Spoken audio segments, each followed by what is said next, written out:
একবার একটি ছেলে বেশ কিছুদিন ধরে অনেক বেশি মন খারাপ করে থাকতো। আর একদিন ওই ছেলেটি পার্কের একটি কোণে চুপচাপ মন খারাপ করে বসেছিল, আর ওই ছেলেটি কান্না করছিল। আর যখন ওই ছেলেটির বাবা ছেলেটিকে দেখে, তখন ওই ছেলেটিকে জিজ্ঞেস করে, তোমার কি হয়েছে, তুমি এত মন খারাপ করে কেন বসে আছো? এরপরে ওই ছেলেটি তার বাবাকে বলে, বাবা, আমার জীবনে অনেক সমস্যা শুরু হয়ে গেছে। আমার জীবনে একটি সমস্যা শেষ হয় আর তখনই আর একটি নতুন সমস্যা শুরু হয়ে যায়, আর এই কারণেই আমি মানসিকভাবে ঠিক নেই। এছাড়া আমার মনের মধ্যে অনেক খারাপ চিন্তাও আসছে। আমার মনে হচ্ছে আমি নিজেকে শেষ করে দিই। ছেলেটির বাবা সমস্ত কথা মনোযোগ দিয়ে শোনে, আর এরপরে ওই ছেলেটিকে বাড়ির রান্নাঘরে নিয়ে যায়। আর সেখানে গিয়ে ওই ছেলেটির সামনে তার বাবা 3টে বড় পাত্র নেয়। একটি পাত্রের মধ্যে অনেকগুলো কাঁচা আলু রেখে দেয়, দ্বিতীয় পাত্রে অনেকগুলো ডিম রেখে দেয়, আর তৃতীয় পাত্রে কিছু কফি বিন রেখে দেয়। এরপরে ওই 3টি পাত্রের মধ্যে জল দিয়ে 3টি পাত্রকেই গরম করার জন্য উনুনের উপরে রেখে দেয়। ছেলেটি এই সবকিছু খুবই মনোযোগ দিয়ে দেখছিল, কিন্তু ছেলেটি কোনো কিছুই বুঝতে পারছিল না যে তার বাবা এই সব কিছু কি করছে। আর কিছুক্ষণ পরে ওই 3টে জিনিস অর্থাৎ আলু, ডিম এবং কফি বিনস পানিতে সিদ্ধ হয়ে যায়। এরপরে ছেলেটির বাবা 3টি পাত্রকেই উনুন থেকে নিচে নামিয়ে নিয়ে আসে। এরপরে ছেলেটিকে বলে, তুমি একটা একটা করে এই 3টি জিনিসেই হাত দিয়ে দেখো। ছেলেটি যখন প্রথম পাত্রের কাছে যায়, ওই পাত্রে ছেলেটি আলু দেখতে পায়। আর যখন ছেলেটি আলুতে স্পর্শ করে, তখন ছেলেটি দেখতে পায় আলু গরম জলে সিদ্ধ হবার কারণে নরম হয়ে গেছে। এরপরে ছেলেটি যখন দ্বিতীয় পাত্রের কাছে যায়, সেখানে দেখে ওই পাত্রের মধ্যে ডিম ছিল। আর যখন ছেলেটি ডিমের উপরের খোলাটা ছাড়িয়ে দেয়, তখন ছেলেটি দেখতে পায় ডিম ভিতর থেকে অনেক শক্ত হয়ে গেছে। এরপরে যখন ছেলেটি তৃতীয় পাত্রের কাছে যায়, সেখানে ছেলেটি দেখে ওই তৃতীয় পাত্রে কফি বিনস দেওয়া হয়েছিল, যেটা জলের সঙ্গে মিশে গেছে। 3টি পাত্রের মধ্যে রাখা জিনিসগুলো জলের মধ্যে সিদ্ধ হবার আগে এবং সিদ্ধ করার পরের পার্থক্য দেখে ছেলেটি তার বাবার দিকে তাকায়। আর এরপরে ছেলেটির বাবা ছেলেটিকে বোঝানোর জন্য বলে, তুমি এখনই নিজের চোখে দেখলে, যখন আমি এই 3টি জিনিসকে জলের মধ্যে সেদ্ধ করেছি, তখন এই 3টি জিনিসই আলাদা আলাদা রূপ নিয়েছে। যখন আমি প্রথম পাত্রে আলু রেখেছি, ওই আলু অনেক বেশি শক্ত ছিল, কিন্তু জলে সিদ্ধ হবার পরে আলুটা নরম হয়ে যায়। আর যখন দ্বিতীয় পাত্রে আমি ডিম রেখেছিলাম, ওই ডিম ভিতর থেকে তরল ছিল, কিন্তু জলে সিদ্ধ করার কারণে সেটা ভিতর থেকে শক্ত হয়ে গেছে। আর যখন আমি তৃতীয় পাত্রে কফি বিনস রেখেছিলাম, ওই কফি বিনস এই দুটো জিনিসের থেকে আলাদা ছিল, আর এই কারণে জলে সিদ্ধ করার পরে সেটা অন্য একটি ফর্মে চেঞ্জ হয়ে গেছে আর জলের সঙ্গে মিশে গেছে। আর এখন তুমি আমাকে বলো, তুমি এর মধ্যে কোনটা? তুমি কি আলুর মতো, যাকে দেখতে তো অনেক মজবুত মনে হয়, কিন্তু সমস্যা আসার পরে সে নরম হয়ে যায় আর নিজের শক্তিটা হারিয়ে ফেলে? নাকি তুমি ওই ডিমের মতো, যে বাইরে থেকে তো অনেক বেশি পজিটিভ, কিন্তু প্রবলেম ফেস করার পরে ভিতর থেকে অনেক বেশি শক্ত হয়ে যায়? নাকি তুমি ওই কফি বিনসের মতো, যে পরিস্থিতি অনুযায়ী জলের মধ্যে মিশে গেছে আর একটি নতুন কিছু তৈরি করেছে? আর যদি তুমি ওই কফি বিনসের মতো হও, তাহলে তোমার জীবনে যত খারাপ পরিস্থিতি চলে আসুক না কেন, তুমি নিজেকে সবসময় ইমপ্রুভ করবে, আর তুমি তোমার পরিস্থিতিকে নিজের মতো করে পরিবর্তন করবে, আর তুমি তোমার সমস্যাকে খুব সহজেই সমাধান করতে পারবে। বন্ধুরা, যদি আমরাও আমাদের জীবনে দেখি, প্রতিনিয়ত আমাদের জীবনে কোনো না কোনো সমস্যা আসতেই থাকে। একটি সমস্যা শেষ হয় তো আর একটি নতুন সমস্যা শুরু হয়ে যায়, কিন্তু এই সমস্যাগুলোই আমাদেরকে বলে যে আমরা কত বেশি মজবুত আর কিভাবে আমরা ওই প্রবলেমগুলোকে সলভ করি। সাধারণত 3 রকমের সমস্যার সমাধান আমাদের জীবনে দেখা যায়। প্রথমত হলো ওই আলুর মতো, যেটা বাইরে থেকে তো দেখতে অনেক কঠিন মনে হয়, কিন্তু পরবর্তীতে সেটা অনেক দুর্বল হয়ে যায় যখন সে সমস্যার মোকাবেলা করে। দ্বিতীয় হলো ওই ডিমের মতো, যারা পজিটিভ থেকে শুরু তো করে, কিন্তু কঠিন পরিস্থিতি এদেরকে অনেক বেশি কঠিন তৈরি করে দেয়। আর তৃতীয় হলো কফি বিনসের মতো, যারা সমস্যার মোকাবেলা করে আর ওই সমস্যাটাকে একটি অপরচুনিটি মনে করে নিজেকে গ্রো এবং ইমপ্রুভ করে, আর ডিফিকাল্ট সিচুয়েশনকে ভ্যালুয়েবল এক্সপিরিয়েন্সে পরিণত করে। একইভাবে আমরাও আমাদের জীবনে টাকার সমস্যা, রিলেশনশিপের সমস্যা অথবা হেলথ ইস্যু ও অন্যান্য সমস্যা ফেস করি।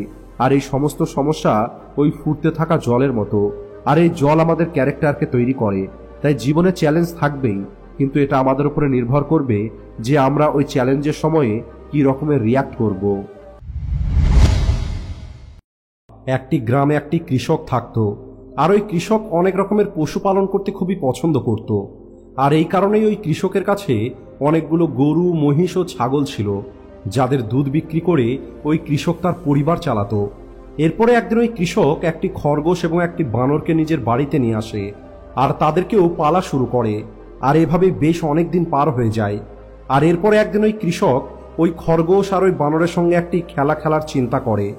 আর এর জন্য ওই কৃষক তার একটি জমিতে অনেকগুলো ছোট ছোট গর্ত করে, আর প্রত্যেকটা গর্তের মধ্যে একটি করে পাথরের টুকরো দিয়ে গর্তগুলো বন্ধ করে দেয়। আর একটি গর্তের মধ্যে ওই কৃষক একটি গাজর লুকিয়ে রাখে। এরপরে ওই কৃষক ওই খরগোশ এবং বানরটিকে ডেকে বলে, এই জমিতে যতগুলো গর্ত আছে এর ভিতরে একটি গর্তের মধ্যে গাজর আছে, আর সেই গাজরটা তোমাদেরকে খুঁজে নিয়ে আসতে হবে। ওই খরগোশটির মধ্যে অনেক বেশি কনফিডেন্স ছিল, এছাড়া ওই খরগোশটির নিজের উপরে অনেক বেশি বিশ্বাসও ছিল। আর এরপরে ওই খরগোশটি একটি একটি করে প্রত্যেকটি গর্ত খুঁজে দেখা শুরু করে। কিন্তু অন্যদিকে বানরটি অনেক বেশি অলস এবং নেগেটিভ ছিল। বানরটি ভাবে এই জমির মধ্যে অনেকগুলো গর্ত আছে, আর ওই গাজরটা কোনো একটি গর্তের মধ্যে আছে, এতগুলো গর্ত কে খুঁজবে। আর এটা ভেবে ওই বানরটি একটি গর্তের উপরে গিয়ে শুয়ে পড়ে। আর এদিকে ওই খরগোশটি তার সর্বোচ্চ পরিশ্রম দিয়ে ওই গাজরটা খুঁজছিল। আর একটি একটি করে ওই খরগোশটি প্রত্যেকটি গর্তকে দেখে নেয়, কিন্তু ওই খরগোশটি কোনো গর্তের মধ্যেই গাজর খুঁজে পায়নি। আর এখন কেবলমাত্র একটি গর্তই বাকি আছে, যে গর্তের উপরে ওই বানরটা শুয়েছিল। এরপরে খরগোশটি বানরের কাছে যায় আর বানরটিকে ওই গর্তের উপর থেকে উঠতে বলে। আর যখন ওই বানরটি ওই গর্তের উপর থেকে উঠে পড়ে, এরপরে খরগোশটি সেখানে গর্ত করে আর ওই গর্তের ভিতর থেকে গাজরটা বার করে নেয়। আর ওই গাজরটা কৃষককে নিয়ে গিয়ে দেখায়। ওই বানরটি এটা দেখে অবাক হয়ে যায় আর ভাবে, যে গর্তের উপরে সে এতক্ষণ ধরে ঘুমিয়েছিল গাজর তো সেই গর্তের মধ্যেই ছিল। যদি সে কেবলমাত্র একবার গর্তটা দেখে নিত তাহলে গাজরটা সে পেয়ে যেত, আর সে ওই কৃষকের চোখে অনেক ভালো হয়ে যেত। আর এটা ভেবে ওই বানরটি আফসোস করা শুরু করে।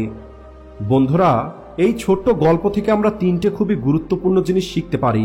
প্রথমত, যে কখনোই আমাদের কাজের প্রতি নেগেটিভ চিন্তা রাখা উচিত নয়। যেমনটা ওই বানর ভেবেছিল যে এতগুলো গর্ত, আর গাজর কোন গর্তের মধ্যে রাখা আছে সেটা তো কেউ জানে না। আর এটা চিন্তা করেই ওই বানরটি এই কাজকে নিজের জন্য অনেক কঠিন মনে করে, আর সে গাজরটা খোঁজাই বন্ধ করে দেয়। দ্বিতীয় যে শিক্ষাটা আমরা এই গল্প থেকে পাই, যে আমাদের অন্তত চেষ্টা তো করা দরকার, কারণ যতক্ষণ পর্যন্ত আমরা চেষ্টা না করব ভাগ্য আমাদের সাথ দেবে না। যদি ওই বানরটি যে গর্তের উপরে ঘুমিয়েছিল সেখান থেকে যদি ওই বানরটি গাজর খোঁজা শুরু করত তাহলে ওই বানরটি গাজর পেয়ে যেত, কিন্তু ওই বানরটি চেষ্টাই করেনি। আর তৃতীয় যে শিক্ষাটা আমরা এই গল্প থেকে পাই সেটা হলো, আমাদের দ্রুত হার মেনে নেওয়া উচিত নয়, কারণ আমরা এটা জানি না আমরা আমাদের কাজে কতদিন পরে সফলতা পাবো। সেটা 2025 হতে পারে, 2030 হতে পারে, অথবা 2032ও হতে পারে। কিন্তু সফলতাটা আমরা তখনই পাবো যখন আমরা পজিটিভ চিন্তার সঙ্গে চেষ্টা করতে থাকব, আর কখনোই হার মেনে নেব না। একটি ছোট্ট গ্রামে একটি মজদুর বসবাস করত। ওই মজদুর প্রতিদিন মাটি খুঁড়ে গাধায় করে নিয়ে গিয়ে বিক্রি করে দিত। আর একবার যখন ওই মজদুর মাটি খুঁড়ছিল তখন সেখানে মাটি খুঁড়তে গিয়ে ওই মাটির মধ্যে খুবই মূল্যবান একটি হিরে দেখতে পায়। কিন্তু ওই মজদুর এটা জানতো না যে এটা একটি খুবই মূল্যবান হিরে। আর এই কারণেই ওই মজদুর ওই হিরেটিকে তার গাধার গলাতে বেঁধে রেখে দেয়। আর এরপরে একদিন যখন ওই মজদুর তার গাধা নিয়ে শহরের দিকে যাচ্ছিল তখন ওই গ্রামের শেঠজি, যার একটি মুদিখানার দোকান ছিল, ওই শেঠজি গাধার গলাতে ওই হিরেটা দেখতে পায়। এরপরে ওই শেঠজি মজদুরকে জিজ্ঞেস করে, তোমার গাধার গলাতে ওটা কি বেঁধে রেখেছো? পাথরটা তো অনেক বেশি চকচক করছে। এরপরে ওই মজদুর বলে, এটা হলো অনেক চমৎকার একটি পাথর, যে পাথরটা আমি মাটি খোঁড়ার সময় পেয়েছি। আর এখন ওই শেঠজির ওই পাথরটা পছন্দ হয়ে যায়, আর এই কারণেই শেঠজি ওই মজদুরকে 50 টাকা দিয়ে ওই পাথরটা কিনে নেয়, আর ওই পাথরটা নিয়ে গিয়ে দোকানের মধ্যে টাঙিয়ে রাখে। আর এরপর থেকে যে মানুষই ওই শেঠজির দোকানে আসতো তারা ওই চমকানো পাথরটা দেখে অনেক প্রশংসা করত। আর এরপরে একদিন একটি জহুরি ওই শেঠজির দোকানে আসে। আর জহুরি যখন ওই মূল্যবান হিরেটা দেখতে পায় তখন ওই জহুরি বুঝতে পারে এটা হলো অনেক মূল্যবান একটি হিরে। আর এরপরে ওই জহুরি শেঠজিকে জিজ্ঞেস করে, এটা কি টাঙিয়ে রেখেছো? তখন ওই শেঠজি বলে, এটা হলো খুবই চমৎকার একটি পাথর, এই পাথরটাকে আমি একটি মজদুরের কাছে থেকে 50 টাকা দিয়ে কিনেছিলাম। এরপরে ওই জহুরি বলে, তুমি কি আমাকে এই পাথরটা বিক্রি করবে? এরপর শেঠজি উত্তরে বলে, যদি আপনি এটা কিনতে চান তাহলে আপনি আমাকে 100 টাকা দিন আর পাথরটা নিয়ে যান। কিন্তু ওই জহুরি অনেক বেশি কিপটে ছিল, আর এই কারণেই ওই জহুরি শেঠজিকে বলে, আমি এই চমকদার পাথরের জন্য তোমাকে 80 টাকা দিতে পারি। যদি তুমি দাও তাহলে আমি তোমাকে এখনই 80 টাকা দিচ্ছি, আর যদি তুমি 80 টাকাতে না দাও তাহলে আমি চলে যাচ্ছি। কিন্তু ওই সেঠজি কোনোভাবে 100 টাকার নিচে নামতে রাজি হয়নি। আর এই কারণেই ওই জহুরি এটা ভেবে সেখান থেকে চলে যায়, আজ সেঠজি আমার কথা মানছে না, আমি আগামীকাল আসবো, আর যদি কাল সেঠজি রাজি না হয় তাহলে আমি 100 টাকা দিয়ে ওই হিরেটা কিনে নিয়ে যাব। কিন্তু এরপরে যেটা হয়, ওই দিনই সন্ধ্যের সময় অন্য আর একটি জহুরি ওই গ্রামের রাস্তা দিয়ে যাচ্ছিল, আর হঠাৎ করেই ওই জহুরির গাড়ি খারাপ হয়ে যায়। আর যতক্ষণ ড্রাইভার গাড়ি ঠিক করছিল তখন ওই জহুরি ওই সেঠজির দোকানে কিছু কেনার জন্য যায়। আর ওই জহুরি যখন ওই হিরেটা টাঙানো দেখতে পায় তখন ওই জহুরি ওই সেঠজির কাছে হিরেটা কেনার জন্য বলে। সেঠজি ওই জহুরিকে বলে যে আমি এই পাথরটা 50 টাকা দিয়ে একটি মজদুরের কাছে থেকে কিনেছি, আমি এটা আপনাকে 100 টাকার বিনিময়ে দিতে পারি। এই জহুরি অনেক বেশি বুদ্ধিমান ছিল, আর এই কারণেই জহুরি 1 সেকেন্ডও দেরি না করে দ্রুত 100 টাকা দিয়ে ওই হিরেটা কিনে নেয় এবং সেখান থেকে চলে যায়। আর পরের দিন যখন ওই প্রথম জহুরি সেঠজির দোকানে আসে, আর যখন ওই সেঠজি দোকানের চারিদিকে তাকিয়ে দেখে সেখানে ওই জহুরি হিরেটা আর দেখতে পায়নি। এরপরে ওই জহুরি সেঠজিকে জিজ্ঞেস করে ওই চমকদার পাথরটা কোথায় গেল। এরপরে সেঠজি বলে আপনি চলে যাওয়ার পরে অন্য আর একটি সেঠজি এসেছিল, আর ওনার ওই পাথরটা অনেক বেশি পছন্দ হয়ে গেছিল, আর উনি 100 টাকা দিয়ে আমার কাছে থেকে ওই পাথরটা কিনে নিয়ে চলে গেছে। এটা শোনার পরে ওই প্রথম জহুরি অনেক বেশি আফসোস করে, আর ওই জহুরির অনেক বেশি রাগ হচ্ছিল। আর এরপরে অনেক বেশি রেগে গিয়ে ওই জহুরি সেঠজিকে বলে তুমি কত বড় বোকা, ওটা কোনো চমকদার পাথর ছিল না, বরং ওটা ছিল অনেক মূল্যবান একটি হিরে, আর তুমি এই হিরেটাকে কেবলমাত্র 100 টাকাতেই বিক্রি করে দিয়েছো।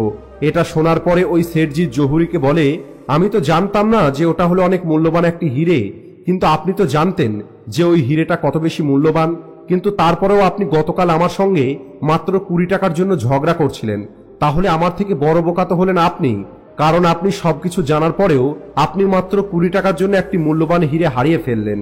বন্ধুরা, এই ছোট্ট গল্প থেকে আমরা 3টে জিনিস শিখতে পারি। প্রথমত, কৃপণতা আপনি সেখানেই করবেন যেখানে সেটার প্রয়োজন আছে। যদি আপনি সব জায়গাতে কৃপণতা করেন তাহলে ভালো জিনিসও আপনি হারিয়ে ফেলবেন। দ্বিতীয় যে শিক্ষাটা আমরা এই গল্প থেকে পাই, যখন আমাদের সামনে কোনো সুযোগ আসবে সেটা ভুল করেও আমাদের হারানো উচিত নয়।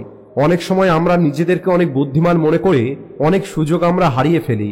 তৃতীয় যে শিক্ষাটা এই গল্প থেকে আমরা পাই সেটা হলো কখনোই কোনো কাজ কাল করব বলে রেখে দেবেন না। অনেক পুরনো দিনের একটি কথা আছে, সঠিক সময় কখনোই আসে না, তাই কখনোই সঠিক সময়ের অপেক্ষা করবেন না। এখন যে সময়টা চলছে এটাই হলো আপনার জন্য সঠিক সময়। আজকের ভিডিওটা এই পর্যন্তই। ভিডিও ভালো লাগলে ভিডিওটিকে লাইক ও শেয়ার করতে ভুলবেন না। Thanks for watching.